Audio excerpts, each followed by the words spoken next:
I don't know why we stopped. We should have just kept driving. It was me and three other people in the car, Ben, Marcus, and Tara. We'd met a few days earlier during a hiking trip. All of us had booked a group trail experience through the same app, and it just clicked. After 2 days out in the mountains, we decided to carpool back to the city together. Made more sense than driving alone. We were about 3 hours into the drive when the rain started. Not a drizzle, full-on sideways sheets. The wipers could barely keep up. I was driving, and even though it wasn't late yet, maybe 8:30 p.m., it looked like midnight outside. The GPS rerouted us because of a closure ahead. Took us down this narrow 2-lane road cutting through a wooded area. I should have turned around the moment we saw that sign. No gas or services for 45 miles.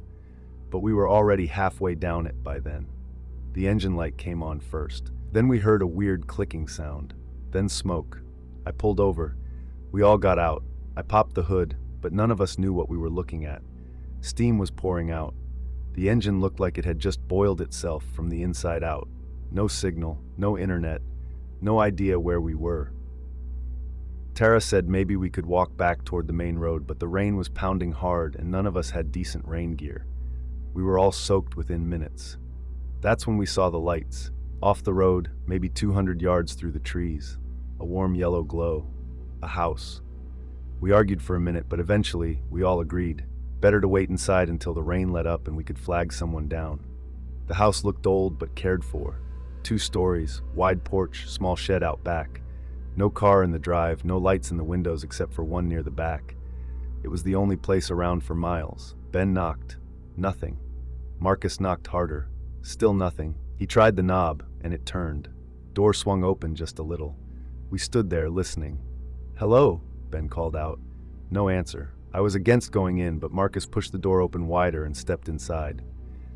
"We can't just wait out there in the storm," he said. "It's fine. We'll just sit in the front room until someone comes back." One by one, we followed. The house was weird. Not creepy at first, just too clean, like someone had scrubbed everything that day. Not a single item out of place. No personal photos, no shoes by the door. The kind of place that felt lived in, but you couldn't say by who. Tara kept looking over her shoulder. "I don't like this," she said. "It feels staged." Ben rolled his eyes and sat on the couch. There was no power, just a few oil lamps placed on small tables already lit. I assumed someone left them burning. The rain kept slamming the roof, and the wind made the whole house groan. We closed the door and sat in the living room, soaked and shivering. Then we heard footsteps upstairs. We all looked at each other. Marcus stood up and called out, "Hey! Sorry, we didn't mean to barge in. Our car broke down." No reply, just the footsteps, slow and heavy, walking across the upstairs floor, then stopping. Tara whispered, "We should leave." Ben said, "We'll die of hypothermia out there. Give it 10 minutes. I agreed with her, though. Something wasn't right. Then we heard a door upstairs creak open, then close, then silence again. Marcus looked around and said, "I'm going to check upstairs." We told him to wait. He didn't. He grabbed one of the oil lamps and climbed the stairs, slow and quiet. The light from the lamp stretched his shadow long against the walls. We waited. 5 minutes passed, 10. Then a voice called out, his, but low, almost muffled. "Guys," we stood up. "Marcus?" No answer. Ben took a step toward the stairs. "You good, man?" Then loud footsteps, running. Coming down fast. Marcus tore around the corner, eyes wide. He slammed the basement door shut, not the stairs, the basement. He locked it, pushed a chair under the handle, and backed away. "What happened?" I asked. He couldn't speak, just shook his head. Then he said, "There's something down there." Tara said, "You were upstairs." He nodded. I was, but the footsteps weren't. They were coming from above, but they weren't mine. There's another set of stairs in the back near the kitchen. I followed them. They led into the basement. I thought I heard a voice, a woman, but when I opened the door, something moved. It wasn't right. A knock from inside the basement. Just one knock. Then again, each louder than the last. We ran for the front door, locked. None of us remembered locking it, and there was no key in the door, no latch. Ben started checking the windows. Nailed shut, all of them. We tried the back door. Same thing. We were trapped. Tara said, "There's got to be a phone." We split up, searching. No phones, not even landlines. That's when I realized what was bothering me. The house was too perfect, too arranged, like someone set it up for us. Then the upstairs door creaked open again. Footsteps. One of them was walking around. Ben grabbed a fire poker from the fireplace. I picked up a heavy lamp. Tara stayed close behind me, holding Marcus's arm. We stood at the bottom of the stairs, listening. The steps stopped just above us. Ben called out again, "Who's there?" No answer. Then a voice, not angry, calm, male. "You shouldn't be here." That's all. Then fast footsteps, not coming down but moving away, across the floor. We ran back into the living room, then heard a creak from the kitchen. Ben kicked the door open, and there was no one inside. Just a trap door open on the floor, leading back into the basement. The chair Marcus had jammed under the basement door was now neatly placed to the side. We backed out of the kitchen. Then we heard something dragging in the basement, heavy, slow. Tara whispered, "This isn't someone's house. This is a setup." I believed her. The dragging stopped, then a voice again from under the floor. "Stay a while." I've never felt fear like that in my life. Not movie fear, not adrenaline, just cold, paralyzing dread. I wanted to cry. I wanted to run, but there was nowhere to go.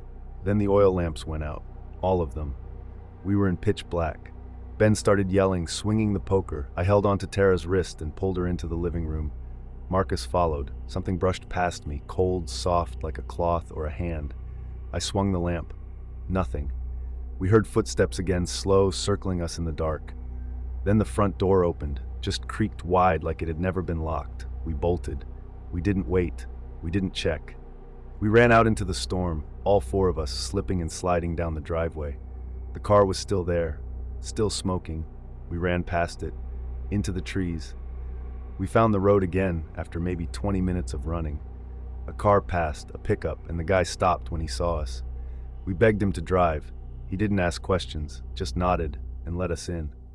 We called the police as soon as we got to a station in the next town over. They sent a patrol to the house, came back and said the place had been abandoned for years. They said we were probably disoriented, storm, trauma, imagination, but all four of us remember every detail the same way. I almost didn't take that bus. I was supposed to fly, but the airline canceled last minute due to weather. I was stuck in a small town I didn't know, trying to get back home after a job interview that didn't go great to begin with. The lady at the ticket counter said there was one seat left on an overnight bus heading south. It wasn't a fancy line, just one of those cheap companies with scratched windows, faded seats, and a driver who barely made eye contact. But it was either that or sleep in the terminal. So I bought the ticket. There were only 9 of us on board, not counting the driver. I remember that clearly. An older couple, a mom and her teenage son, 2 college-age girls sitting together, a quiet guy in a baseball cap who didn't say a word the entire trip, and a man in his 40s wearing a heavy coat, even though it was warm inside. And me. Back row, left side, right by the emergency exit window. The bus pulled out around 10:15 p.m. The highway was dark, and the ride was uneventful for the first hour or so. Everyone either slept or scrolled through their phones. The driver didn't speak. Not once. We had just passed a gas station when I noticed a black SUV behind us. Close. Too close. At first I figured it was just trying to pass. Country roads, not a lot of room. But it stayed behind us for a good 20 minutes, hugging the back bumper. Eventually, it pulled ahead and disappeared. Didn't think much of it. Not until 30 minutes later when the driver suddenly swerved hard to the right. The brakes screamed. People shouted. Then came the impact. The bus hit something. I didn't see what. We spun. Metal against metal. Glass exploding. Someone flew into the aisle. Then everything went black. When I came to, it was dead quiet. Only the sound of rain tapping the roof. The lights inside the bus were flickering. And I could smell something burning. The front windshield was shattered. The driver's seat was empty. People were groaning, bleeding, confused. A few seats had come loose. One of the windows was gone completely, just open to the night. I stood up, dizzy, holding the seat for balance. That's when I saw it. We hadn't hit another car. We had hit a wall, a metal barricade set across the road, covered by a black tarp. It wasn't an accident. This was a trap. I helped the older couple get to their feet. The mom was trying to wake up her son. One of the college girls had a cut above her eyebrow. The other was crying. Then I heard the crunch of tires on gravel. I looked out the broken window. The black SUV was parked behind the bus. 3 men got out. They wore masks, not ski masks, plastic ones, plain white, like theater masks. No mouths, just eye holes. And they were carrying shotguns. I ducked down immediately. "Get out now!" One of them shouted, "Everyone out of the bus, now!" I looked at the others. Some were frozen. Some were starting to panic. "Don't move," I whispered. "It's a robbery." The guy in the heavy coat, the one I'd noticed earlier, stood up. Calm. Too calm. He walked to the front of the bus and opened the door. Then he stepped off. Not scared. Not confused. He knew them. He was part of it. I stayed low, heart pounding. I could barely breathe. The rest of the passengers didn't understand yet.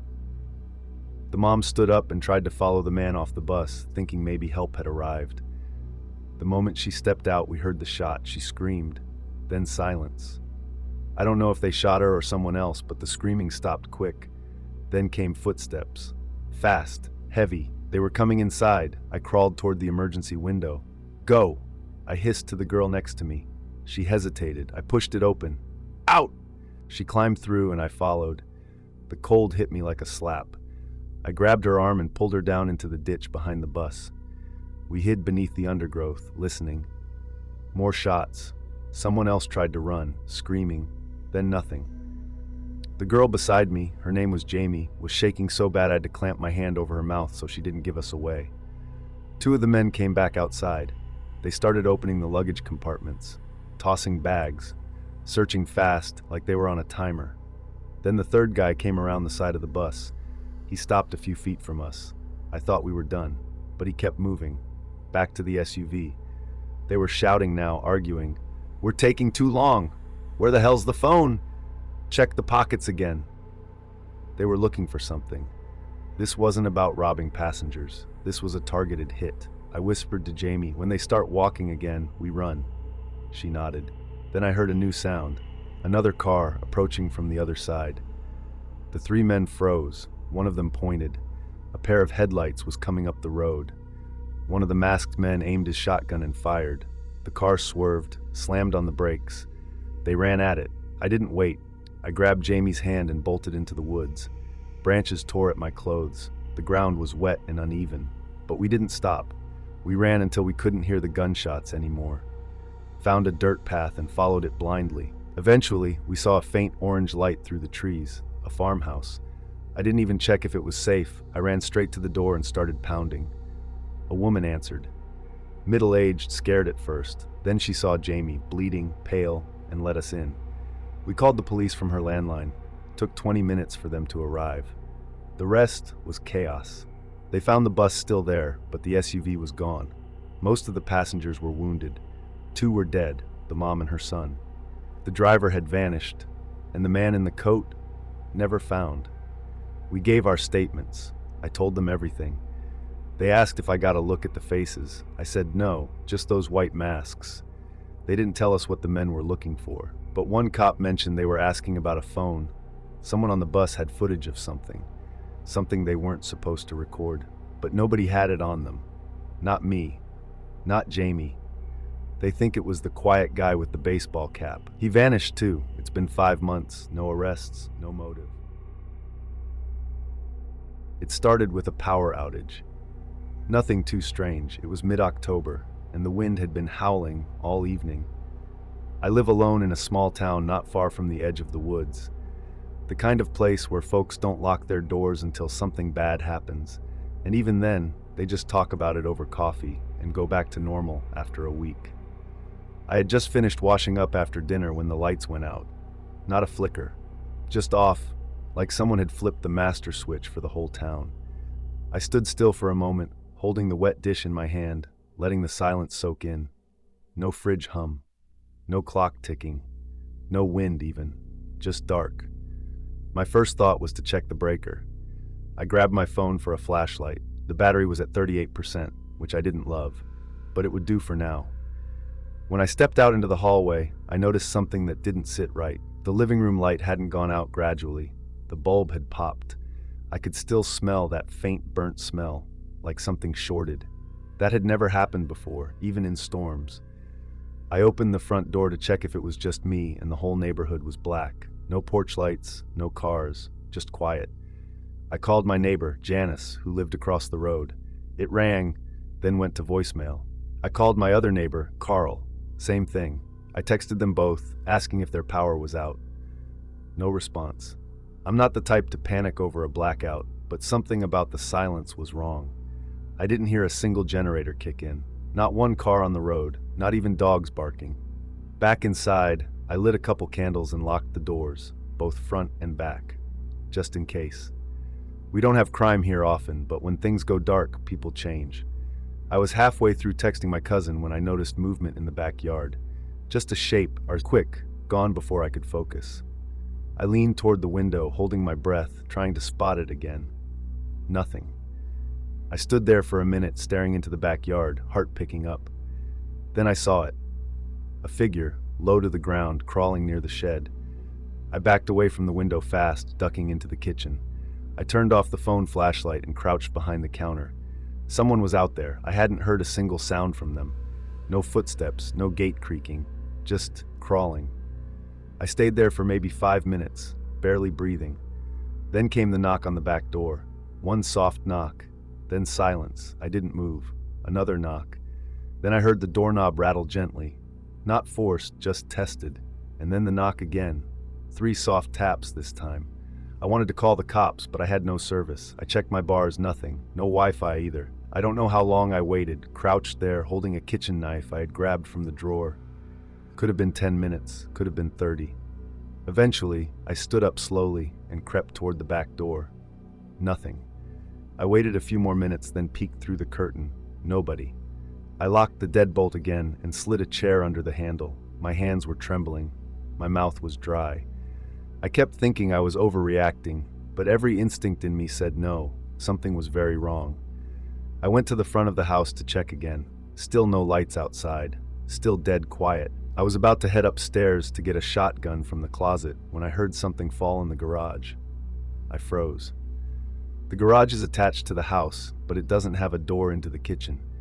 It's only accessible from outside, through the side entrance or the automatic roll-up door. I had locked both. I was sure of it. I walked slowly to the hallway, then paused by the coat rack. I had pepper spray in one of the pockets, grabbed it, held it tight. Then I heard footsteps, slow, steady, moving inside the garage. Then silence, then tapping. Metal on metal. I couldn't take it anymore. I ran upstairs, locked myself in the bedroom, and pushed the dresser in front of the door. My heart was beating so hard I could hear it in my ears. I turned off my phone's screen to save power and sat in the dark, holding the gun and the pepper spray, waiting for something, anything, to happen. That's when I saw the light. Not electricity, but a flashlight beam, from outside, moving along the side of the house, shining through the upstairs windows. Then another, 2 beams. Someone was circling the house. I stayed perfectly still, back against the wall, knees pulled to my chest. I didn't want to make a sound. Eventually, the beams disappeared. I waited, an hour, maybe 2. Then I heard footsteps on the roof. I almost screamed. Not running, just slow, pacing steps above me. They creaked along the beams, heading toward the front of the house, then stopping. Silence again. That was the worst part, the not knowing.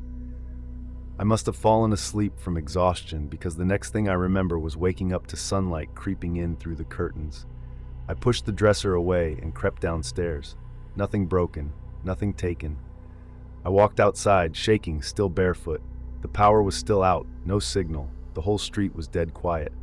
I went to Janice's house, knocked, no answer. I tried the door, unlocked. I stepped inside. The place was ransacked, furniture overturned, cabinets open. Her dog was gone, just gone.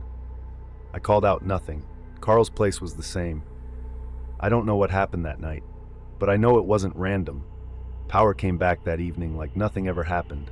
Still no signal, no news, and I haven't seen Janice or Carl since. I called the sheriff's office the next day when service returned. They said they'd send someone.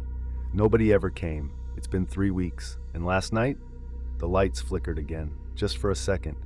But I swear I saw someone in the backyard, crawling. I worked night security at a supply warehouse on the edge of an industrial park. Dead quiet most nights. Just me, a couple security cameras, and long concrete hallways. I'd been doing it for 7 months, mostly because it paid better than you'd expect for sitting alone with a flashlight. The place stored commercial cleaning products, pallets of paper towels, soap, janitorial stuff.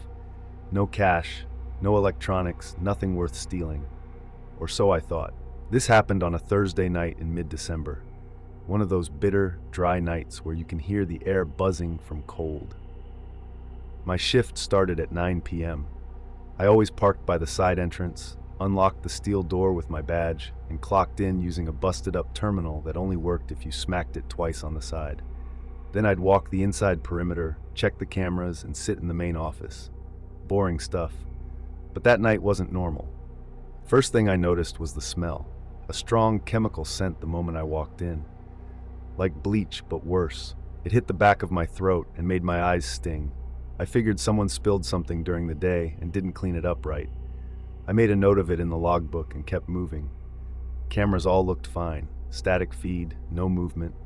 I did my usual walk. Loading dock clear, break room empty, bathrooms clean, all doors locked. Nothing seemed out of place, until I got to the break room again. The smell was stronger there. Not like cleaner anymore, more like something rotten under the chemicals. I checked the fridge, the trash, nothing.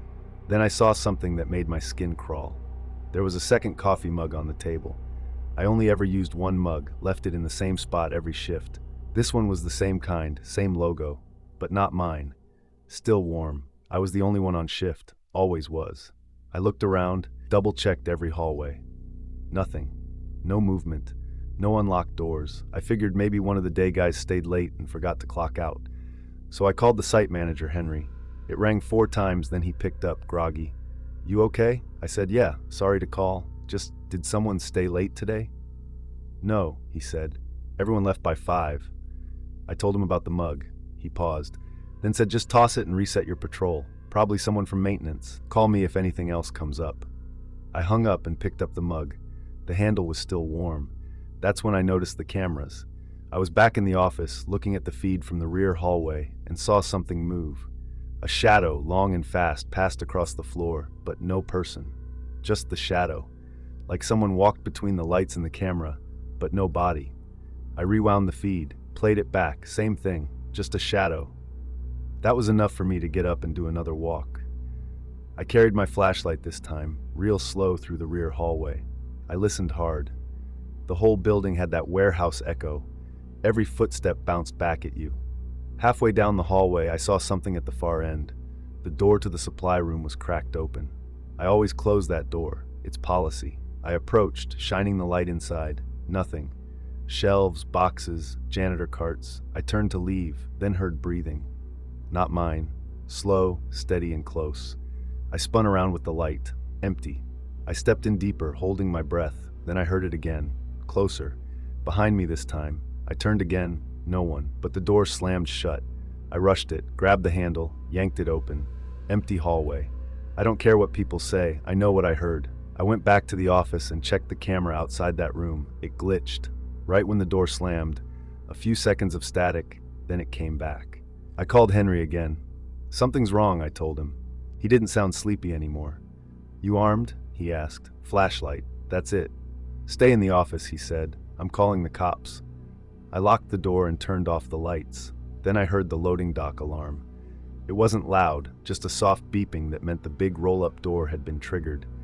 The cameras showed nothing, but when I looked at the monitor for the dock, it was offline, just black.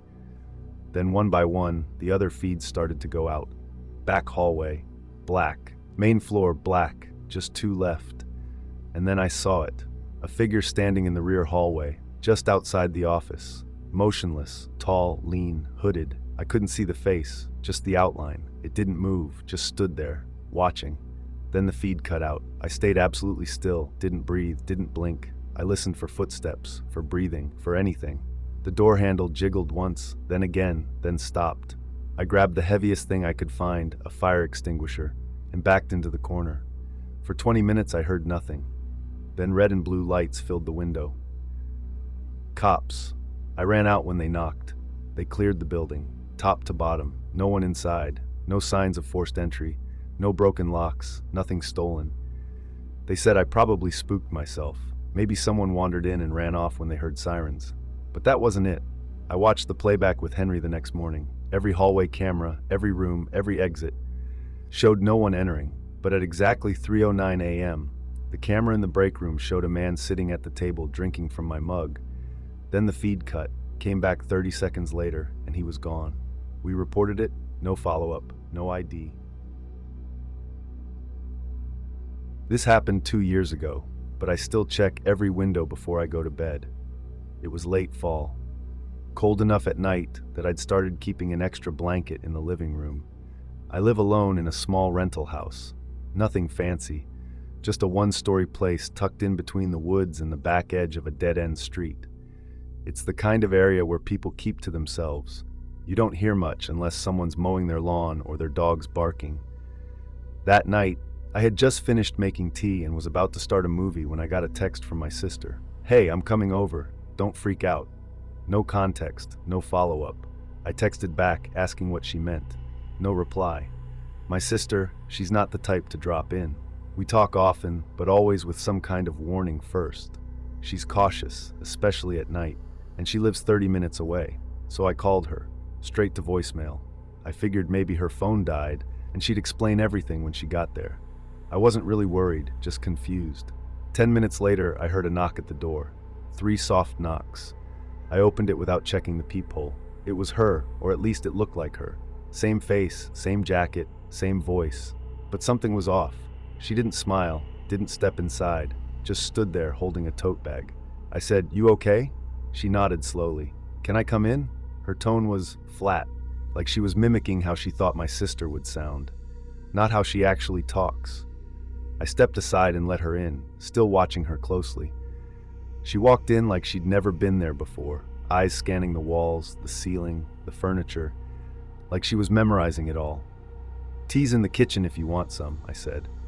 She didn't respond, just sat on the couch. I asked, "What happened to your phone?" She looked up, too fast, then said, "It died." Her smile came late. Too late, like she forgot it was supposed to be there. Then she added, "I missed you." It didn't sound right. Not just the words, the pace, the pitch, even the way she blinked. It was like someone wearing a costume that didn't quite fit. "Did you drive?" I asked. She nodded. I said, "You didn't park out front." She blinked. "I parked down the street." That's when the hairs on the back of my neck started to rise. I excused myself, said I needed to grab something from the bedroom. Instead, I quietly locked the back door, grabbed my phone, and sent a text to my sister. "Are you at my place?" No response. I went back to the living room. "So what's in the bag?" She looked down at it like she'd forgotten it was there. "Just stuff." I laughed nervously. "What kind of stuff?" She didn't answer. I sat down on the other side of the room near the front door. "Do you remember what we did on my birthday last year?" I asked. She looked up. "What?" "My birthday," I repeated. "Last year. What did we do?" She blinked, then said, "We had cake." That was it. We didn't have cake. I was out of town. She sent me a video call and a gift card. I stared at her. "Who are you?" She tilted her head. "I told you. I'm your sister." But her voice cracked when she said it. Then, without blinking, she added, "You should get some sleep. You look tired." My chest tightened. I stood slowly. "I need to check something outside." She stood up too, faster than I expected. "I'll come," she said. "No," I snapped. "Stay here." I stepped outside, closed the door, and ran to the driveway. No car, none at all. I walked back slowly, hand in my coat pocket, clutching my phone. The living room lights were still on, but when I stepped back inside, she was gone. I checked every room, empty.